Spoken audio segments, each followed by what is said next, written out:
خاوند کو پہلی رات ہی پتہ چل گیا کہ بیوی پاک دامن نہیں، لیکن آنگن میں بیٹھے ماں باپ، بہن بھائی اور خاندان کے لوگوں کی خوشیوں کے گیت گاتے دیکھا اور چپ ہو گیا۔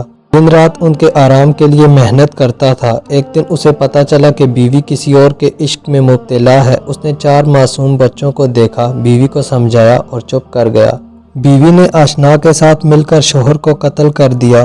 غیرت کے نام پر ایک عورت قتل ہو تو آسمان سر پر، یہاں قبرستان بھرے پڑے ہیں ان جوانوں کے ناموں کی تختیوں سے جو غیرت کے نام پر مار دیے گئے۔ لیکن ہے کوئی ذکر یہاں؟ بس عورت کا مظلوم ہونا ہی ہم نے بیچا ہے، اور وہ بک بھی رہا ہے۔ بیچتے جاؤ، کوئی اعتراض نہیں، لیکن مرد نام کی مخلوق کو بھی تھوڑی بہت عزت بخش دو۔ ہر بار اور بار بار یہی غلط نہیں؟ حال ہی میں ہوا آسما اور فیصل کا واقعہ ہی دیکھ لو۔ عورت سر منڈوا کر میڈیا پر آ گئی کہ ظلم ہوا، ناچنے پر مجبور کرتا تھا۔ ساری دنیا نے تھو تھو کی، اور پھر نکلا کیا؟